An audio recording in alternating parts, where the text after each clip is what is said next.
La Defensoría Pública del Ecuador y la Escuela Defensorial se complacen en dar la cordial bienvenida a todas y todos a la capacitación del interés superior del niño, derechos y protección. Saludamos la presencia de la directora de la Escuela Defensorial, Magíster Tania Torres, directora provincial de la Defensoría Pública de Zamora Chinchipe, doctora María Isabel Merino, juez de la Unidad Judicial de Familia, Mujer, Niñez y Adolescencia del Cantón Loja, doctor Luis Samaniego Muñoz, defensoras y defensores públicos, representantes de los consultorios jurídicos, público en general. El interés superior del niño es un principio que está orientado a satisfacer el ejercicio efectivo del conjunto de los derechos de los niños, niñas y adolescentes, e impone a todas las autoridades administrativas y judiciales y a las instituciones públicas y privadas el deber de ajustar sus decisiones y acciones. Para dar la bienvenida a esta capacitación, recibimos a la doctora María Isabel Merino, directora provincial de la Defensoría Pública de Zamora Chinchipe. Buenas noches con todas y todos, distinguidas autoridades institucionales, estimados compañeros, directores provinciales, defensores públicos, señoras y señores. Es un gran honor para mí darles una cálida bienvenida a la capacitación virtual El Interés Superior del Niño, Derechos y Protección. Quisiera saludar especialmente a los participantes que nos acompañan desde los diferentes cantones de las provincias del país a través de este medio telemático. El interés superior del niño comprende a un derecho, un principio y una norma de procedimiento que otorga al niño el derecho que se considere de manera primordial su interés superior, en todas las medidas que afecten directa o indirectamente a los niños y adolescentes, garantizando sus derechos. Es por esta razón que nuestra institución, comprometida con el bienestar, atención oportuna y eficaz a este grupo vulnerable como son los niños, niñas y adolescentes, ha organizado la presente capacitación con el objetivo de fortalecer nuestros conocimientos y conocer las rutas y protocolos que se aplican al detectar estos acontecimientos. De igual manera, me permito extender un cordial saludo y a la vez agradecerle al doctor Luis Samaniego, capacitador del presente evento virtual, por compartir sus conocimientos con todos nosotros. Sean todos ustedes bienvenidos y bienvenidas. Muchas gracias. Gracias, doctora. Las capacitaciones permanentes por parte de la Escuela Defensorial al personal misional y a la red complementaria a la defensa jurídica pública es una prioridad de la actual administración. En tal sentido, invitamos a la magíster Tania Torres, directora de la Escuela Defensorial, para inaugurar la presente jornada de capacitación. Muchísimas gracias, distinguidas autoridades presentes, distinguido ponente que nos acompaña en esta tarde y noche prácticamente, y muchísimas gracias a los defensores, a las defensoras, a los diferentes funcionarios de los consultorios jurídicos, estudiantes, público en general que todo el tiempo nos están apoyando en estos procesos de capacitación impulsados por la Escuela Defensorial. Como ustedes saben, este es un organismo de formación recientemente creado con la Ley Orgánica de la Defensoría Pública, que busca justamente el poder entregar las herramientas suficientes para la formación, la capacitación permanente de quienes estamos entregando nuestro trabajo día a día por una defensa pública de calidad. En ese sentido, pues esperamos que este espacio sea muy fructífero para cada uno de nosotros y que podamos obtener muchos aprendizajes. Muchísimas gracias una vez más y pues damos inicio a esta jornada de capacitación. Agradecemos la intervención de la directora de la Escuela Defensorial, magíster Tania Torres, y la presencia de las autoridades. De esta manera damos por inaugurada esta jornada de capacitación. Recordamos a los asistentes mantener encendidas sus cámaras, silenciar los micrófonos, identificarse con nombres y apellidos, registrar de manera obligatoria su asistencia mediante el link que será enviado los 10 últimos minutos de esta capacitación a través del chat de Zoom. Esta capacitación generará un certificado de asistencia. Indicamos también que a través del chat de Zoom se recibirán las preguntas para el expositor que serán leídas y contestadas al término de su exposición.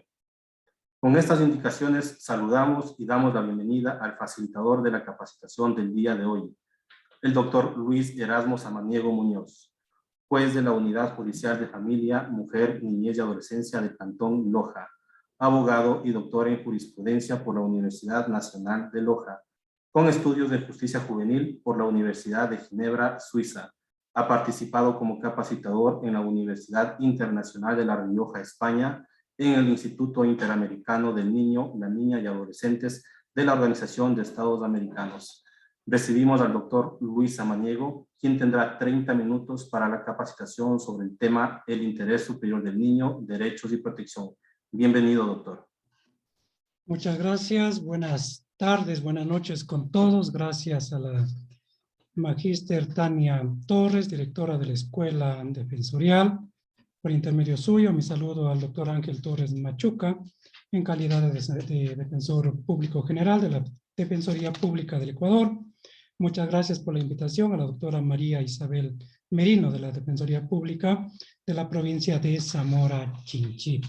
Para mí es un gusto compartir con ustedes, compañeros defensores públicos, compañeros abogados y más personas que están conectadas en esta tarde, en esta charla, para afianzar los conocimientos en relación a lo que tiene que ver con el tema de niñez y adolescencia.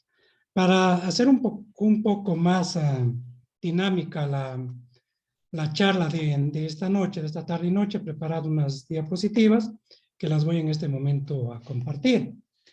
No sé si ahí ya se están observando, por favor, si me ayudan. Sí, estamos observando. Gracias, doctor. Perfecto. Para hablar de derechos y protección en favor de niños, niñas y adolescentes, el material que se ha preparado no es rígido, simplemente constituye una guía, una ruta a seguir para conseguir los objetivos del presente conversatorio. Para adentrarnos a este tema del interés superior de todo niño como una consideración primordial y como la consideración primordial. Entonces allá tenemos dos aspectos que tenemos que, o que debemos tener en cuenta todos los que hacemos justicia, los estamos involucrados en la administración de justicia, desde los estudiantes de derecho, desde los abogados, ustedes defensores públicos y más profesionales que forman parte de este sistema. Hablamos de una consideración primordial y hablamos de la consideración primordial, como ya lo veremos más adelante y vamos a clarificar estos aspectos. No olvidemos, he traído esta cita del Principito, que todas las personas mayores fueron niños alguna vez, pero pocas lo recuerdan. Bien, el término niño, para poder entender el alcance a dónde queremos llegar, el término niño proviene del latín infans, que significa el que no habla, o que no puede crear a través de las palabras realidades. Se entiende que por su edad aún no puede darse a comprender a través de la verbalización, a través de la formulación de palabras, pero aquello no significa que no pueda recrear. Ejemplo, un niño a su tierna edad, a través del dolor, manifiesta que tiene dolor o que tiene hambre, a través del llanto. Entonces es una reacción que uno ya se conoce y se llega a tener ese conocimiento de qué es lo que le está pasando al niño, ¿no? Esto es importante y ya tener en cuenta. En la antigua Roma se utilizó este término para designar a las personas desde su nacimiento hasta los 7 años de edad. En el derecho romano se negó siempre la capacidad de actuar de niños o infantes. Dicha definición todavía se conserva en nuestro Código Civil en el artículo 21 cuando dice: llámase infante o niño al que no ha cumplido 7 años de edad. Ahora bien. Doctor, disculpe que le interrumpa, se nos fueron las diapositivas, no sé si algo sucedió con su computador.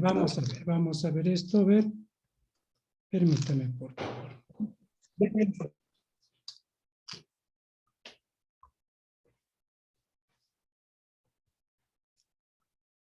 A ver, perdón, un segundito.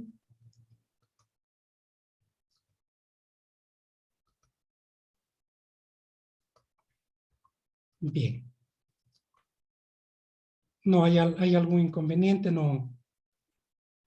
No se puede, a ver, no se puede compartir.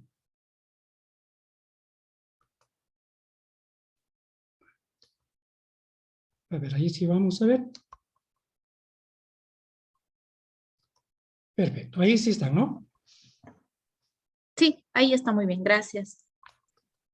A ver, vamos entonces a decirles, en lo que decía que el derecho evoluciona según avanza la sociedad. Tal es así que del artículo 1 de la Convención sobre los Derechos del Niño, se entiende por niño a todo ser humano menor de 18 años de edad. Y en el Código de la Niñez y la Adolescencia se define al niño, a la persona que no ha cumplido 12 años de edad, y adolescente a la persona entre 12 y 18 años de edad.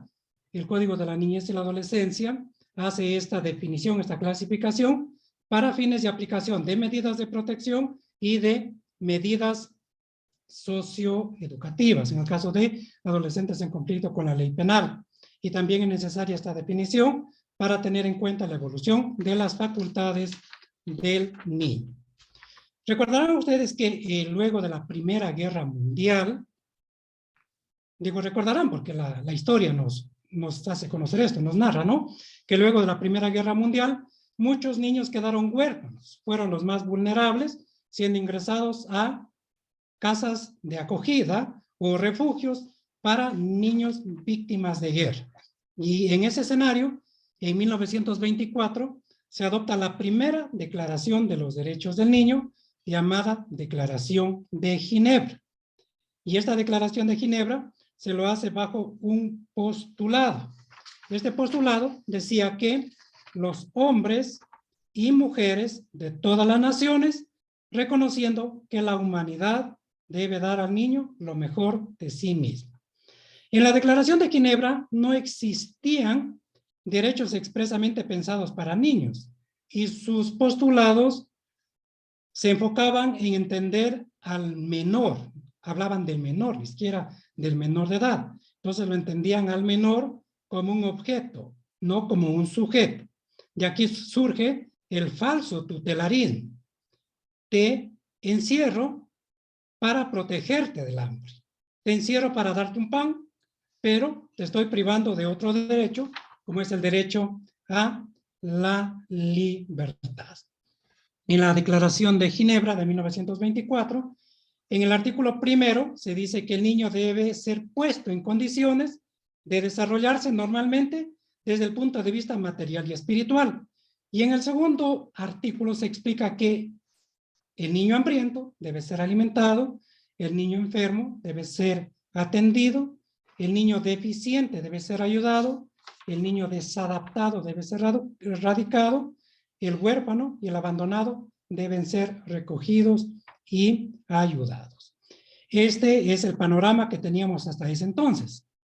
El niño que ya tenía una carga emocional suficientemente perjudicial al estar en el abandono, era o se lo enclaustraba en estas casas de huérfanos, y con tal suerte que si eran adoptados salían de esta prisión, entre comillas, porque era una prisión, era una pérdida de la libertad que tenían. De lo contrario, toda su niñez y adolescencia eran condenados a vivir en un encierro y en un control rígido.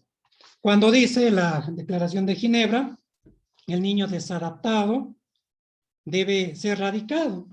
¿Qué conlleva? ¿Qué conllevaba esto de el verbo radicado? Significa estar situado o establecido en un lugar, pero ¿en qué condiciones?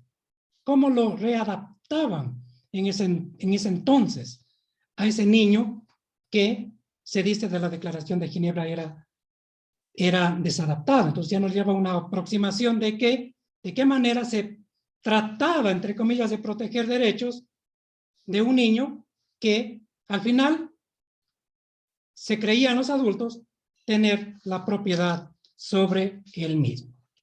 Luego, ya en este análisis retrospectivo de la Segunda Guerra Mundial, de la barbarie que representó ese acontecimiento, el 10 de diciembre de 1948 se adopta y proclama por la Asamblea General de las Naciones Unidas la Declaración Universal de los Derechos Humanos. En su preámbulo se consigna que la libertad, la justicia y la paz en el mundo tienen por base el reconocimiento de la dignidad intrínseca y de los derechos iguales e inalienables de todos los miembros de la familia humana. Aquí ya se habla de derechos de iguales, y eso es lo que modernamente son considerados los niños, derechos iguales con sus pares o adultos. De la Declaración de Derechos Humanos de 1948, en el artículo 1 se dice que todos los seres humanos nacen libres e iguales, en dignidad y derechos, y dotados, como están, de razón y conciencia, deben comportarse fraternalmente los unos con los otros. Los derechos humanos reconocen la dignidad inalienable de todas las personas, al igual que sus derechos inherentes y libertades fundamentales. Ahora bien, ¿por qué se enumera la dignidad antes que los derechos en el artículo 1? Las Naciones Unidas lo explican. La dignidad es la base de todos los derechos humanos. Los seres humanos tienen derechos que deben ser tratados con sumo cuidado, precisamente porque cada uno posee un valor intrínseco. Los derechos humanos no son una recompensa por el buen comportamiento, sino el derecho de todas las personas en todo momento y en todos los lugares. Posterior a la Declaración Universal de los Derechos Humanos, considerando que el niño, por su falta de madurez física y mental, necesita protección y cuidados especiales, incluso la debida protección legal, tanto antes cuanto después del nacimiento, el 20 de noviembre de 1959, considerando que la humanidad debe dar al niño lo mejor que puede darle, la Asamblea General de las Naciones Unidas proclama la Declaración de los Derechos del Niño, con un fin: tener una infancia feliz, instando a los padres, a los hombres y mujeres individualmente y a las organizaciones particulares, autoridades locales y gobiernos nacionales a que reconozcan esos derechos y luchen por su observancia. Luego, en esta evolución de derechos, de reconocimiento de derechos, el 20 de noviembre de 1989 se aprueba el texto final de la Convención de los Derechos del Niño, que crea este nuevo paradigma de protección de derechos. Se trata del primer tratado internacional vinculante de derechos humanos que reconoce a niñas, niños y adolescentes como sujetos plenos de derechos. El Ecuador suscribe la convención en el año 1989 y la ratifica en el año 1990. 196 países la han ratificado, no la han ratificado Estados Unidos, Somalia y Sudán del Sur. La Convención de los Derechos del Niño en el artículo 3, párrafo 1, dice que en todas las medidas concernientes a los niños que tomen las instituciones públicas o privadas, los tribunales, las autoridades administrativas y los órganos legislativos, ojo con esto, órganos legislativos no están exentos de aplicar lo que dice el artículo 3, párrafo 1 de la Convención de los Derechos del Niño. ¿Qué debe considerarse? Se tomará en cuenta una consideración primordial a que se atenderá será el interés superior del niño. Nótese aquí lo que les decía al inicio, que se refiere a una consideración primordial, no se refiere a la consideración primordial, que sí lo es para la adopción, que sí lo es para la kafala en el derecho islámico, y se contiene del artículo 21 de la Convención.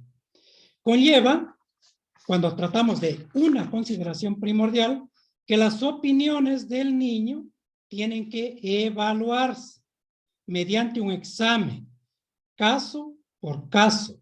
Debe prestarse atención a la noción de las facultades del niño y a la dirección y orientación que le puedan dar sus padres o cuidadores.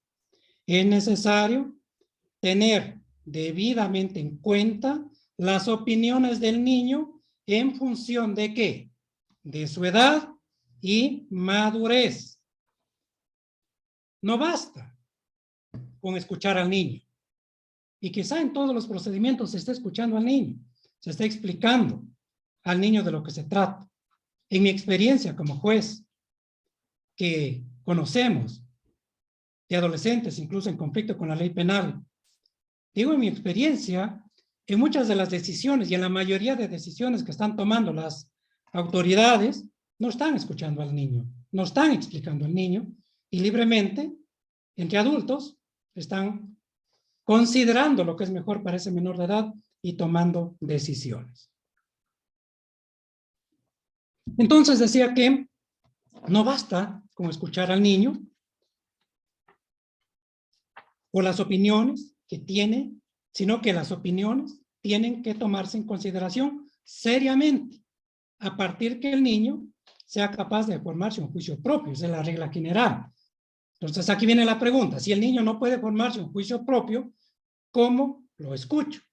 El Comité de los Derechos del Niño ya nos explica en la observación, en las observaciones generales, observación general 12, observación general 14, que la madurez del niño hace referencia a la capacidad de comprender y evaluar las consecuencias de un asunto determinado, por lo que debe tomarse en consideración dicha capacidad. Cuando mayores sean los efectos del resultado en la vida del niño, efectos, la decisión que efectos va a provocar en la vida del niño, más importante será la correcta evaluación de la madurez del niño. Habrá niños que ya podrán formarse un juicio propio y habrá niños que puedan recrear emociones, pero no tener aún esa capacidad de comprender y entender de lo que se está tratando. Al exigir que se tenga debidamente en cuenta las opiniones en función de su edad de madurez, el artículo 12 de la Convención de los Derechos del Niño deja en claro que la edad en sí misma no puede determinar la trascendencia de las opiniones del niño. Los niveles de comprensión de los niños no van ligados de manera uniforme a su edad biológica.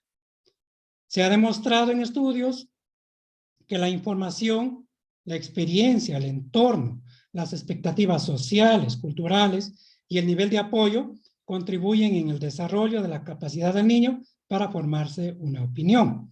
Se dirá que un niño, dice el Comité de los Derechos del Niño, se dirá que un niño de corta o tierna edad no puede ser escuchado. Sin embargo, en el artículo 12 de la Convención, que no impone el límite de edad, dice que todo niño tiene esa capacidad de ser escuchado.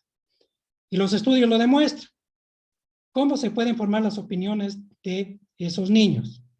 A través de las formas no verbales de comunicación, como el juego, la expresión corporal y facial, el dibujo, la pintura, mediante los cuales los niños muy pequeños, lo dice el comité, demuestran capacidad de comprender, elegir y tener preferencias.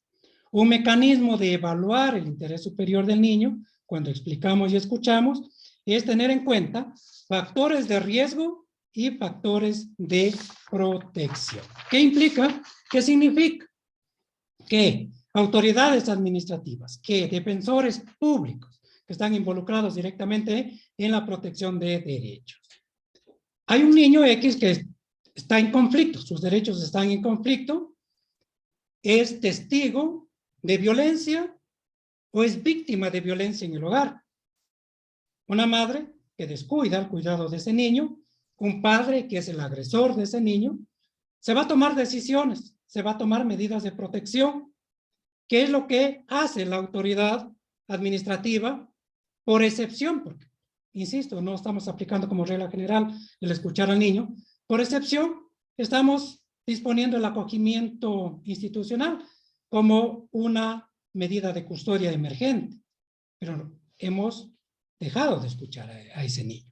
A la inversa, ese niño desea quedarse con la madre. Se le escuchó al niño, desea quedarse con la madre, pero los factores de riesgo son mayores que los factores de protección y nos damos cuenta que ese niño no va a estar bien cuidado en ese hogar. Que necesitamos primero educar y reeducar a esa madre, a ese padre, para que pueda cuidar del niño. Entonces, mire que el interés de la niña o ese niño es quedarse bajo el cuidado de la madre. Muchos dirán, ese es el interés superior del niño. No. La evaluación tiene que hacerse con otros parámetros.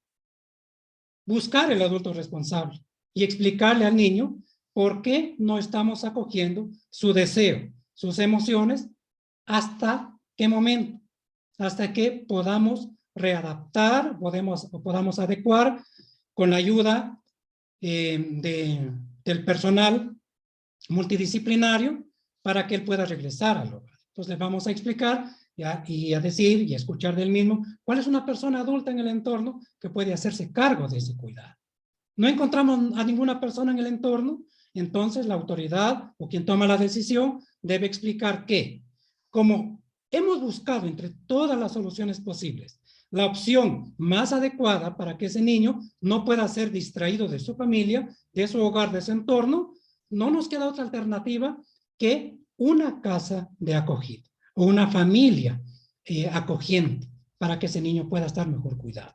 Pero tenemos que tener cuidado que esa medida que estamos tomando esté sustentada en objetivos y en el tiempo. ¿Qué vamos a lograr con ese internamiento y por qué tiempo?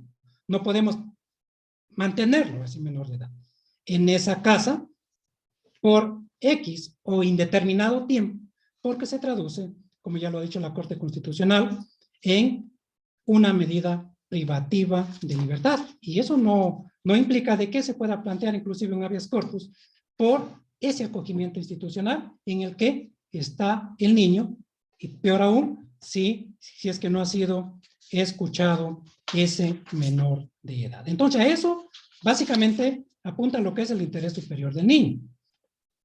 No necesariamente es cuál es la intención del niño, cuál es el interés de ese niño, sino que los adultos, como estamos obligados a guiar, a orientar las decisiones que pueda tener el menor de edad, tenemos que hacer esta evaluación.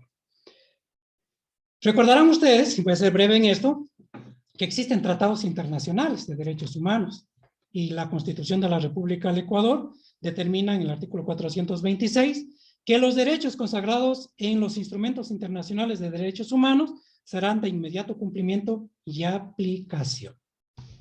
¿A qué quiero llegar? Que tenemos una cláusula abierta en la Constitución para aplicar los tratados y derechos o que se contienen protegidos estos derechos en los tratados internacionales. Los tratados internacionales, para la efectiva vigencia de esos derechos, tienen también observaciones, tienen recomendaciones que se integran al corpus juris de protección de derechos humanos. ¿Y cómo los vamos a aplicar? Cuando estén involucrados los derechos del niño, los vamos a aplicar con base al principio pro ser humano que se contiene en el artículo 417 de la Carta Magna. Esto es, acudimos a la norma más protectora, a la interpretación más extensiva cuando se trata de reconocer derechos protegidos. Se llama también la doctrina de protección integral que la Corte Constitucional ya la ha desarrollado ampliamente. ¿Qué quiero decir entonces? Que todos quienes estamos involucrados en la administración de justicia, en la protección de derechos de niños, niñas y adolescentes, tenemos que quitarnos esa venda de los ojos y decir, como el Código de la Niñez y la Adolescencia no me permite salirme del marco normativo para dictar otras medidas de las que no están previstas allí, no puedo hacer No puedo salirme, y si es que me salgo de ese cuerpo normativo, entonces estaría violando el principio de legalidad. Eso tenemos que irlo superando. Más allá del Código de la Niñez y la Adolescencia, tenemos la Constitución de la República del Ecuador, y la Constitución de la República del Ecuador es como una cajita de herramientas. Cuando se trata de proteger derechos de los niños, vamos a buscar en esta cajita de herramientas, que es la Constitución, todas las posibilidades, todas aquellas que nos van a permitir proteger los derechos de los niños. Y esa última posibilidad que nos ha quedado en esa cajita es el internamiento. Entonces ya no hubo más. Hemos buscado todas las medidas posibles para proteger los derechos de esos niños y no nos ha quedado sino como último recurso el internamiento. ¿Qué es el interés superior del niño? ¿Cómo se lo va a aplicar el interés superior del niño? Ya se lo dijo al inicio de este conversatorio, como un derecho, como un principio y una norma de procedimiento. Como un derecho sustantivo, está previsto en el artículo 3.1 de la Convención sobre los Derechos del Niño, está previsto en el artículo 44 de la Constitución, artículos 11 y 12 del Código de la Niñez y la Adolescencia. Es decir, como está previsto, lo vamos a aplicar. No tenemos otra alternativa, sino que aplicar lo que ya está determinado en la ley. ¿Y qué es lo que les decía? Que no tengamos temor en que estaríamos violando el principio de legalidad, porque es la propia Constitución que nos dice acudamos a la fuente más protectora.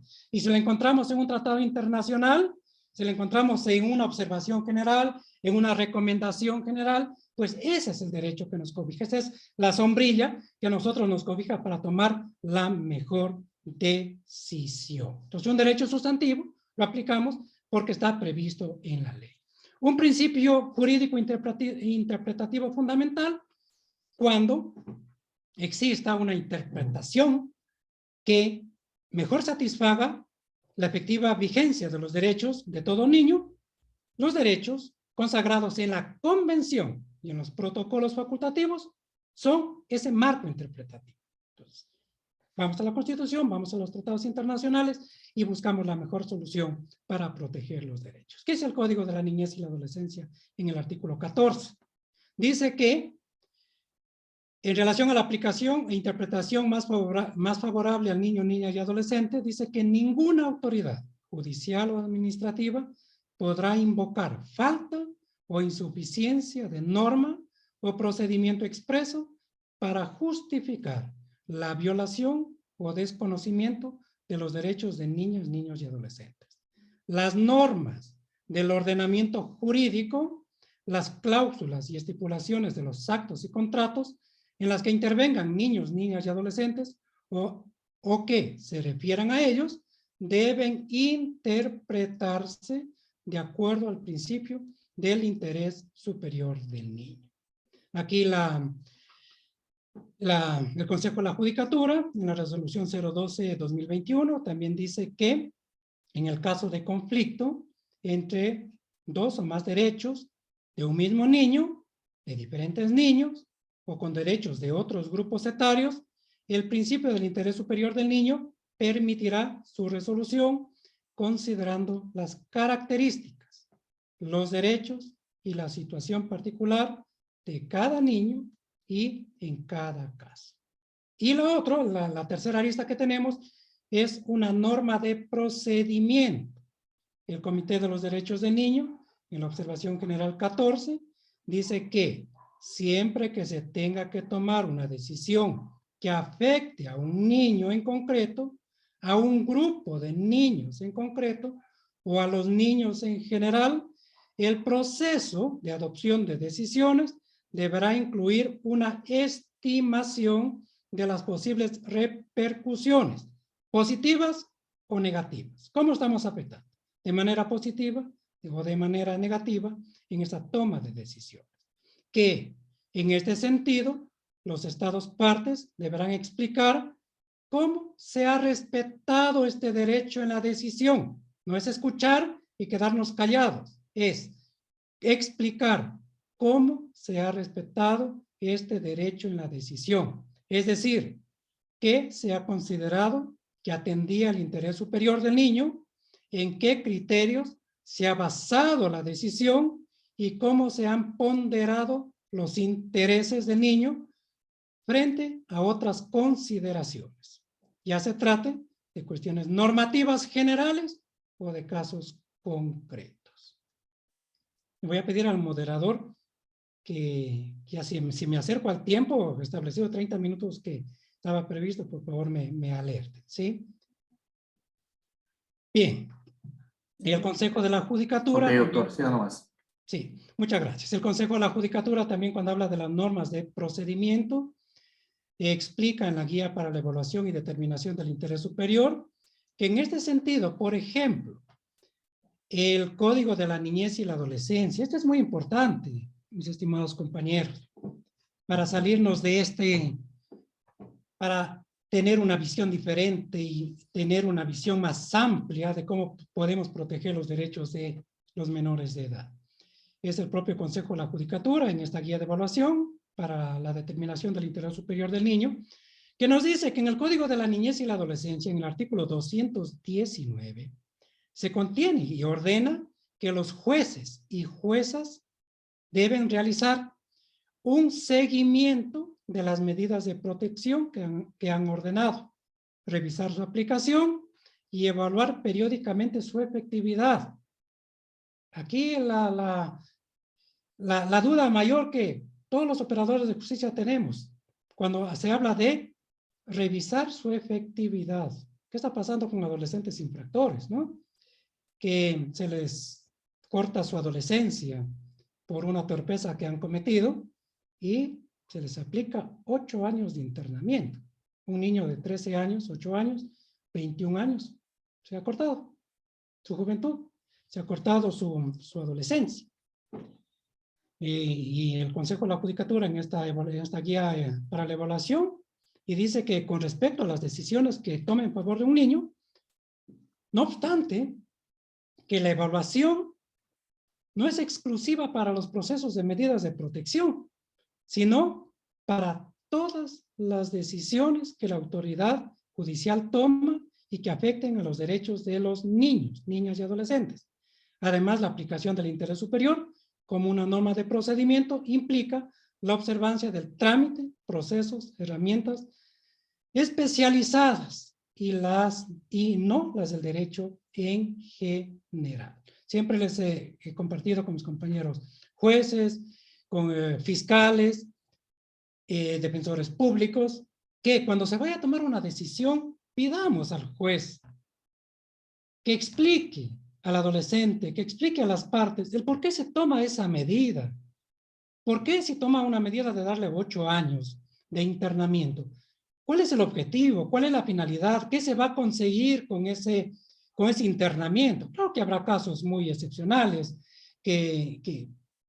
casos complejos, ¿no?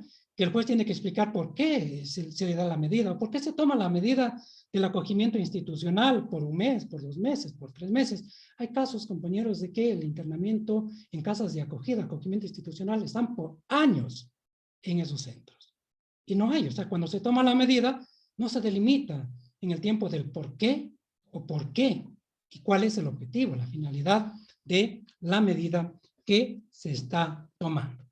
El artículo 3 del Código de la Niñez y la Adolescencia es sumamente claro, que debemos acudir al Código Orgánico Integral Penal o debamos acudir al Código Orgánico General de Procesos solamente cuando esas disposiciones sean más favorables para la vigencia de los derechos de niñas, niños y adolescentes. Y siempre me he preguntado, en el caso de adolescentes infractores, cuando se dice, existen agravantes, ¿acaso las agravantes serán más favorables para la vigencia de los derechos de niños, niñas y adolescentes? Que así lo dice el artículo 3 del Código de la Niñez y la Adolescencia. ¿Qué pasa cuando estamos juzgando un caso de un adolescente y se llega a la audiencia de juicio? El Código de la Niñez y la Adolescencia no prevé que en la audiencia de juicio podamos buscar medidas alternativas como la conciliación, como la remisión, como la suspensión del proceso a prueba. Entonces, habrá operadores de justicia que dicen, como el Código de la Niñez y la Adolescencia no me permite, yo no me voy a salir del marco normativo.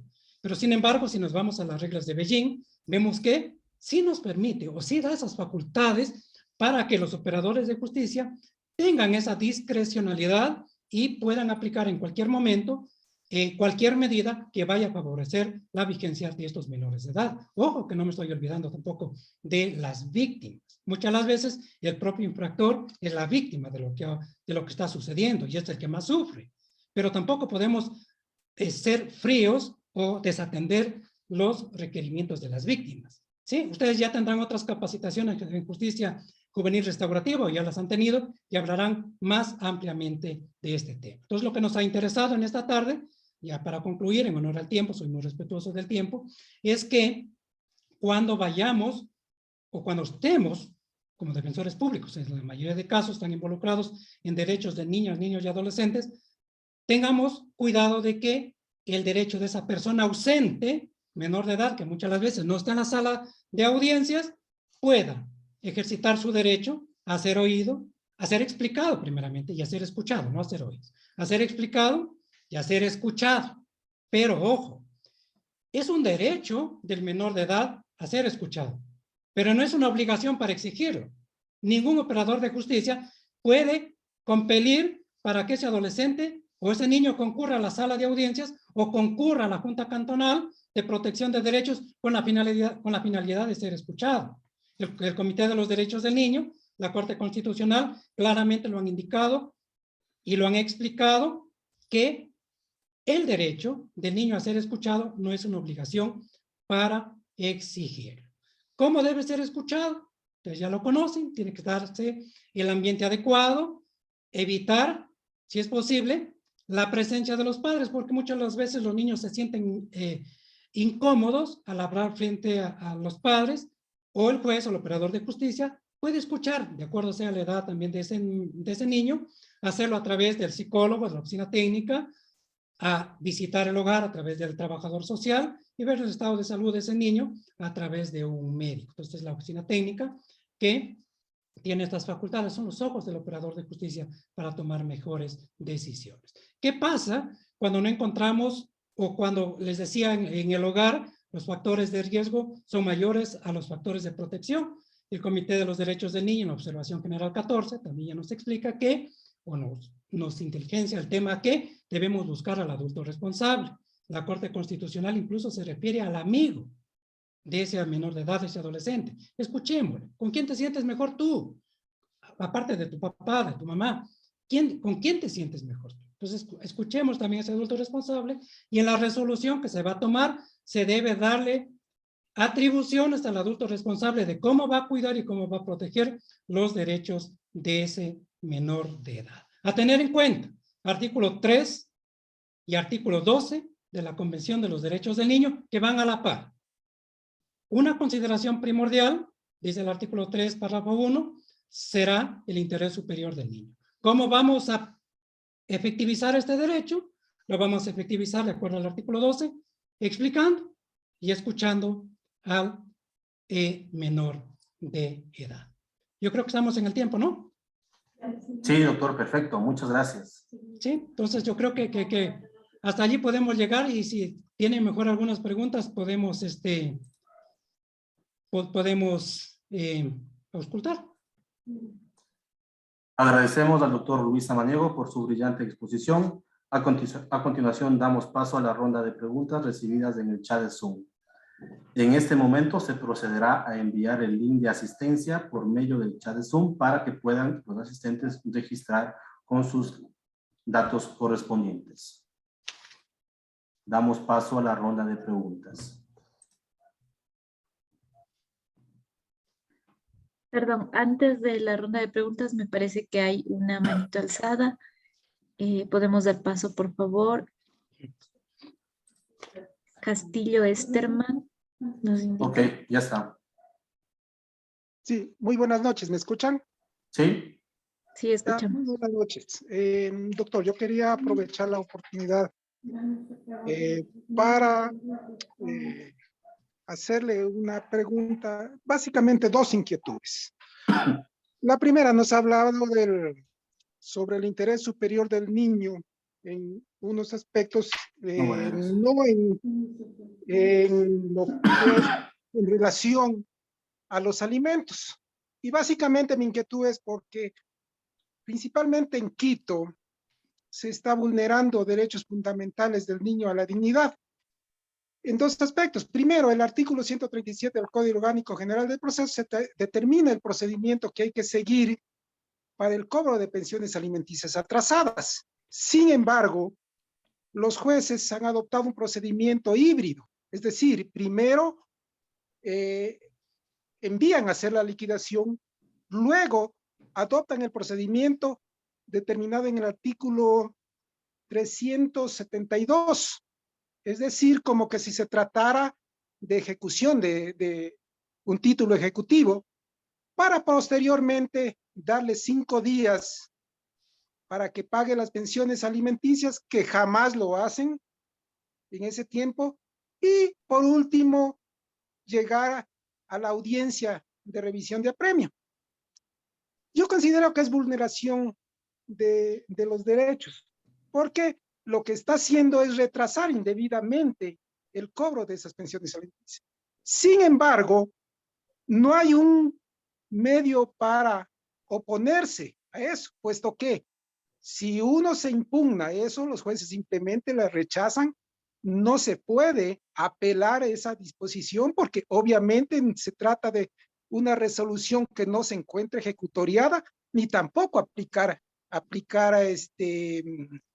casación, obviamente. Otro aspecto es que los jueces han adoptado la decisión de cuando la madre de los menores o la actora del juicio de alimentos, la parte actora del juicio de alimentos, no ha reclamado alimentos en 2 o 3 años, disponen que se cite al demandado en el domicilio. No hay un fundamento legal y más bien se le está quitando el derecho al interés superior del niño y se le está dando un interés superior a la persona, al deudor de las pensiones alimenticias. La misma situación. No hay cómo apelar, es rechazada la apelación, no hay cómo casar. Mi pregunta aquí viene, ¿qué procedimiento se puede seguir para evitar esos maltratos al menor? Porque en definitiva es violentar los derechos fundamentales del niño.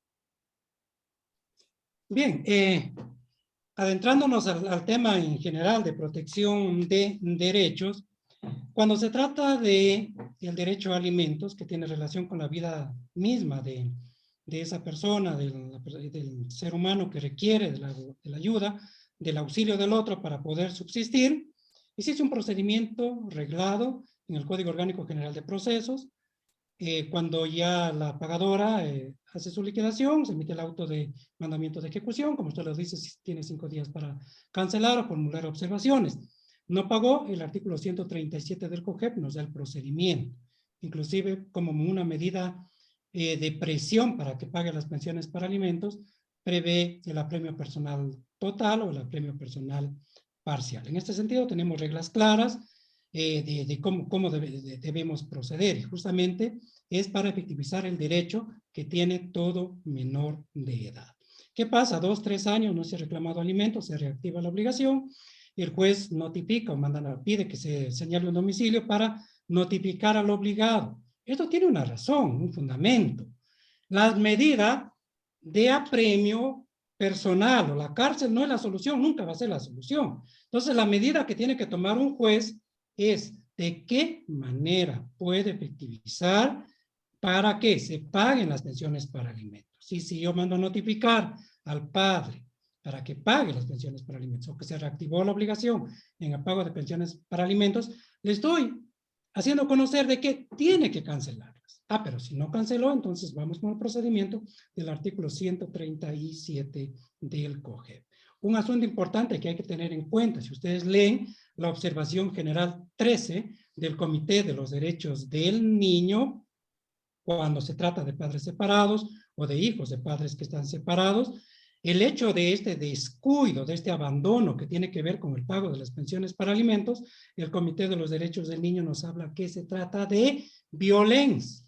Entonces también se tiene que adoptar medidas respecto de qué es lo que se está ocasionando o qué está ocasionando la falta o el descuido en el pago de pensiones para alimentos. Pero aquí el juez debe buscar la mejor solución para que este pago se efectivice. Si no se puede hacer, si no hay otra medida, se dictará el apremio personal total o parcial, o lo que siempre se les dice en las audiencias, mamita, si usted ya no puede cobrar las pensiones para alimentos, tiene un padre o tiene una madre que no quiere pagar las pensiones para alimentos o no puede pagar las pensiones para alimentos. Acudamos entonces al artículo enumerado 5 del Código de la Niñez y la Adolescencia, que es una manera de proteger derechos. Busquemos al subsidiario, busquemos a los abuelos, busquemos a los hermanos, a los tíos del alimentado, para que vengan ellos al auxilio. Así lo dice la Constitución de la República del Ecuador cuando habla del principio de solidaridad. Entonces, tenemos los mecanismos, tenemos las opciones. ¿Por qué? Si el COGEP no prevé efectivamente que se pueda recurrir o que se pueda apelar de decisiones de procedimiento para efectivizar un derecho, no podemos insistir en eso, sino que buscar la mejor alternativa. ¿Sí? De esa forma, podría absolver las inquietudes que nos ha hecho el compañero Sterman Castillo. Doctor, si me permite, es que el asunto es que, primero, el artículo 137 es claro, está determinando cuál es el procedimiento y lo dice claramente, que lo que tiene que hacer el juez es pedir que se certifique si ha pagado o no, y luego de 10 días, dice, fijará fecha para la audiencia. No dice que mandará a ordenar la ejecución y le dará 5 días, absolutamente nada. Entonces, y ese es un artículo que fue dispuesto en sentencia por la Corte Constitucional. Y en esa sentencia, la Corte Constitucional está determinando de que se prohíbe a toda autoridad pública, privada, judicial, interpretar esa resolución, esa disposición que da. Y tanto es así, tan mandatoria es esa resolución que le ordenó a la Asamblea Nacional que ese artículo sea incorporado en el código, el COGEP, y la Corte lo cogió y accedió y lo incorporó tal como dispuso la Corte Constitucional. Y en el otro caso, de disponer que se les cite con una liquidación cuando una madre no conoce el domicilio, porque por lo general, y en algunos casos, muchos de los casos, el demandado, al momento en que recibe la demanda, se ausenta y desaparece y nunca más se lo vuelve a ver. Y la única forma de poder detenerle al señor es subiendo la boleta de apremio en el sistema de la Policía Nacional. Entonces, si la madre no conoce el domicilio, prácticamente el niño se quedó sin alimentos de por vida. Eso es violentar un derecho el derecho de los niños por parte de los jueces. Bueno, sí, son casos muy particulares que efectivamente en el ejercicio se pueden dar. Pero si la otra parte, como usted lo dice, manifiesta y asegura de que desconoce el domicilio, tampoco se le puede cargar con mayor gravamen a la madre para que indique cuál es un domicilio si ya lo desconoce. En esos casos, el juzgador se ve obligado a convocar a la audiencia conforme al artículo 137 del COGEP. El artículo 137 no establece ni siquiera un tiempo, que sean 10 días, puede ser inmediatamente porque amerita la urgencia del caso. Y en esa audiencia, luego que el juez toma la decisión de ordenar el apremio, en un caso concreto, también se abre la posibilidad legal de buscar a los subsidiarios, porque se agotó absolutamente todo y entonces debemos acudir a los subsidiarios, porque si no conocemos un domicilio, efectivamente la boleta de apremio va a quedar registrada en el Sistema Nacional de la Policía Nacional, a tal suerte que en algún momento tengamos esa opción de que se lo pueda premiar. Pero sin embargo, este niño, esa niña o ese adolescente va a seguir igualmente sin tener la ayuda de ese padre para su alimentación. Entonces, no esperemos mucho. A más de la boleta, podemos buscar a los subsidiarios para proteger derechos y esto ya nos involucra a todos, no solamente a los jueces. Pero si los jueces no están aplicando lo que dice efectivamente la ley, como el principio de interés superior, como norma expresa, entonces tendremos los recursos, si nos niega el recurso de apelación, recurso de hecho o la acción extraordinaria de protección. Yo entiendo que es difícil, es complicado, pero tenemos que hacerle la lucha. Esto es un cambio de paradigma en la protección de derechos. Y no podemos fácilmente quedarnos en esa lucha, porque si no estamos involucrados y si vamos a ceder fácilmente, entonces no hemos conseguido absolutamente nada. Hay que seguir luchando, hay que seguir trabajando, porque tenemos que cambiar incluso hasta mentalidades de algunos o de compañeros operadores de justicia en esos temas. Gracias, doctor. Vamos a dar paso a otra pregunta. ¿Es necesaria la investigación policial como presupuesto para la suspensión de la patria potestad o únicamente para la privación de la patria potestad, puesto que jueces solicitan tal acción para ambos casos?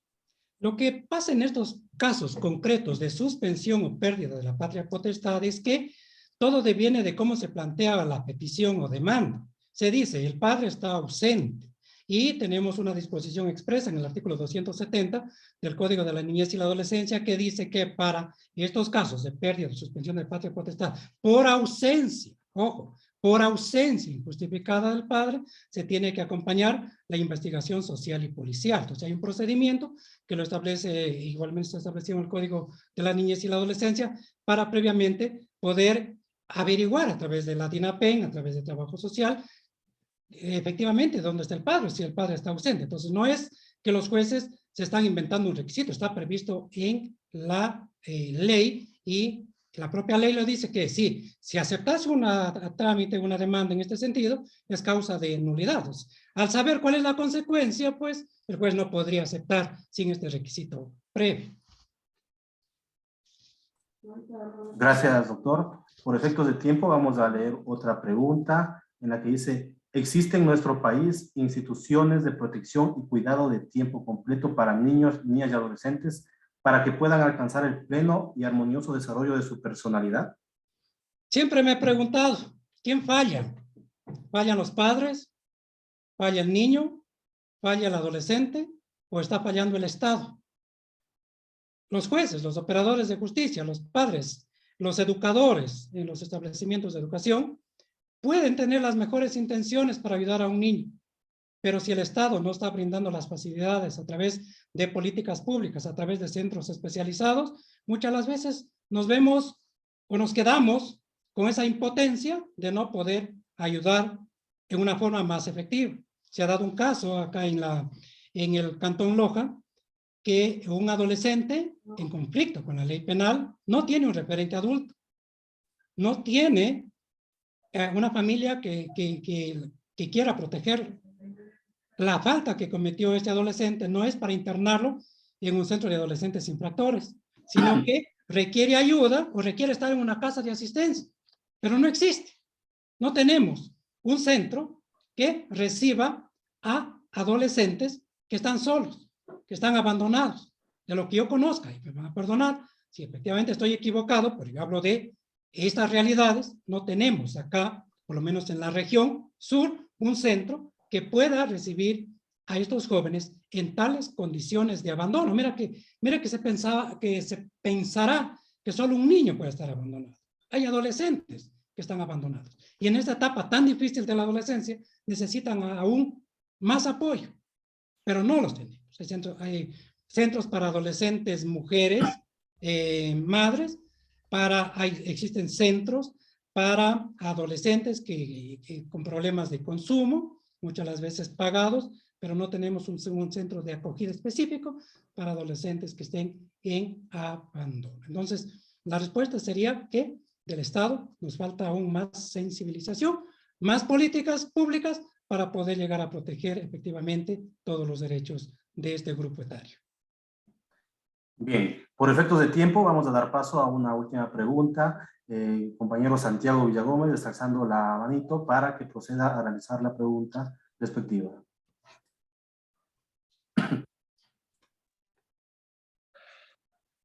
Doctor, buenas tardes. Le saluda el doctor Santiago Villagómez, defensor público del Comité del Pueblo. Verá, doctor, en realidad la pregunta va porque usted entiende que, bueno, como los defensores públicos, estuve en el Banco de Elegibles, fui elegido aquí, ya regresé a Quito, estuve antes en Puerto Quito, en la ciudad de Puerto Quito. Presenté demandas de alimentos en los 2 meses que estuve, 8 demandas de alimentos, de las cuales 6 fueron archivadas, sin tomar en cuenta el interés superior del niño, sin tomar en cuenta el artículo 169, artículo 11 del CONA, 169 de la Constitución de la República del Ecuador. O sea, un juez, no sé si es culpa de la asistente, ayudante judicial, una señora que me decía que está mal, la partida de nacimiento está vencida con 2 meses, con esas, se sacrificó la justicia por omisiones. Algo inconcebible, que yo antes era defensor público en los bancos y eso nunca sucedía. Bueno, pero en definitiva esa no es la pregunta, porque en realidad yo iba a interponer el recurso de apelación. No lo pude hacer. ¿Por qué? Porque como usted entiende, nosotros al estar en Banco de Elegibles me subieron a la ciudad de Quito, ya estoy en la ciudad de Quito. Y la Providencia me notifican archivando la causa. A pesar de haber yo contestado el interés superior del niño, yo contesté al siguiente día y en 2 días adjunté con mi propio dinero, fui y pagué, saqué la partida de nacimiento de los menores, actualizada. Y así me negó al siguiente día, o sea, en 2 días adjunté con la partida de nacimiento ya. Bueno, en definitiva, no pude interponer el recurso de apelación ya que estaba posesionado un nuevo defensor en el Cantón Puerto Quito. Entonces yo le dije, doctor, ayúdeme, interponga un recurso de apelación, yo aunque sea aquí pido y me hago cargo, pero no se pudo hacer, no se coordinó. El doctor, él tiene sus actividades, dijo, no, eso ya hay que presentar nuevamente, pero se evidenció la vulneración del derecho. En este caso, ¿qué se puede hacer, doctor? Bueno, yo entiendo primeramente y soy comprensible de su impotencia frente a lo que está sucediendo, ¿no? Cada juez, con base a la independencia judicial interna que se tiene y que debe ser muy respetada, toma sus decisiones autónomas. Yo no podría analizar o no podría juzgar del por qué el juez tomó esa decisión o la señora jueza tomó esa decisión.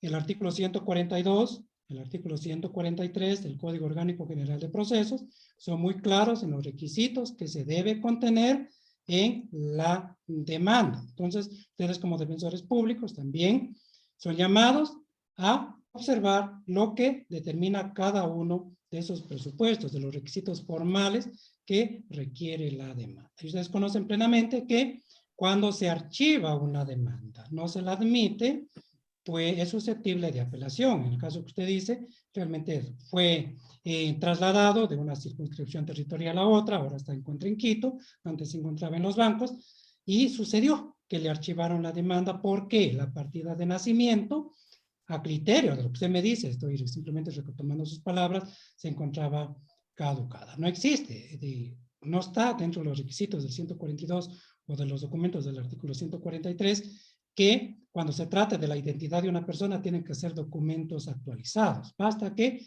ese niño tenga una identidad, tenga una nacionalidad para protegerlo. Y más aún cuando ese niño no tiene una nacionalidad, una identidad, más aún doblemente vulnerable, de acuerdo al artículo 35 de la Constitución de la República del Ecuador, se debe proteger. ¿Qué nos ha dicho? ¿Qué nos dice la Corte Constitucional?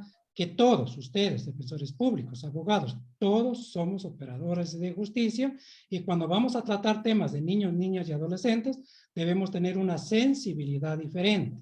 Entonces, si no somos capaces de tener esa sensibilidad diferente para tratar con temas tan delicados de los derechos de una persona absolutamente indefensa que requiere el auxilio de un adulto, si no tenemos esa capacidad de entendimiento, no seremos capaces de estar en los puestos que estamos para efectivamente proteger derechos.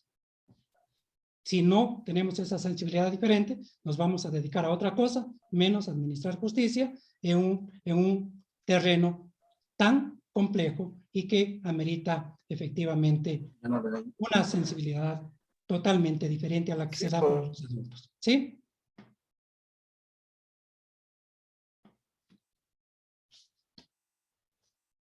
A ver, doctor. Sí, lo escucho, lo escucho. Doctor, disculpe, está apagado su micrófono.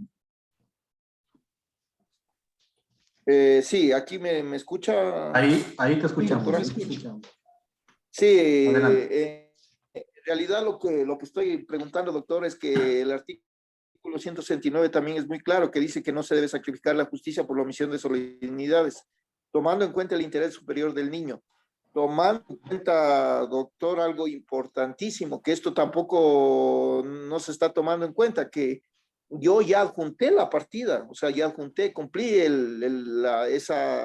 o sea, que son solemnidades. Ahí en realidad existe la partida de nacimiento. Además de eso, en algunas demandas ya había, estas demandas eran demandas de alimentos porque hubo una demanda anterior por mujer embarazada y eran 2 de las 6 que presenté.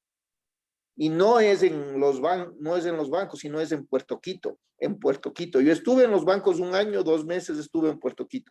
Pero esto le digo, doc, no es la manera de reclamo, pero es también para darse cuenta de que efectivamente en los bancos no pasaba eso. Yo justificaba, a veces estaban vencidas, pero se justificaba efectivamente con el interés superior del niño y el artículo 169. Con eso era más que suficiente.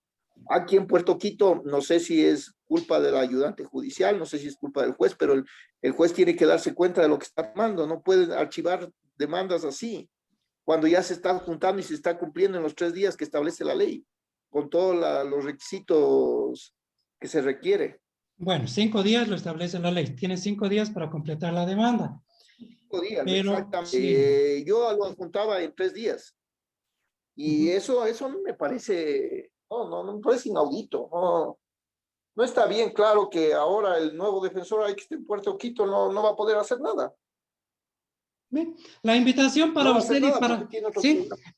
la invitación para usted y para todos los compañeros abogados, defensores públicos, es no decaer, seguir en esta lucha para que efectivamente se protejan los derechos de la niñez y la adolescencia. Y ventajosamente en estos casos tenemos el derecho al doble conforme, que sea la sala, un tribunal de la sala de la Corte Provincial, que efectivamente enderece el camino o revea la situación del juez de primer nivel. Pero esto, lo que nos está sucediendo, no puede ser un aliciente para que nosotros dejemos de seguir, dejemos de proteger, de seguir luchando en favor de estos grupos de niños, niñas y adolescentes. No decaigamos en esa lucha, sigamos nosotros efectivamente con nuestras convicciones, con las convicciones suyas, protegiendo los derechos y sigamos impugnando todas las acciones que las podamos impugnar hasta que efectivamente lleguemos entre todos a lograr que los operadores de justicia tengan esa sensibilidad diferente a la que hago alusión. ¿Sí? Esa es mi invitación para usted.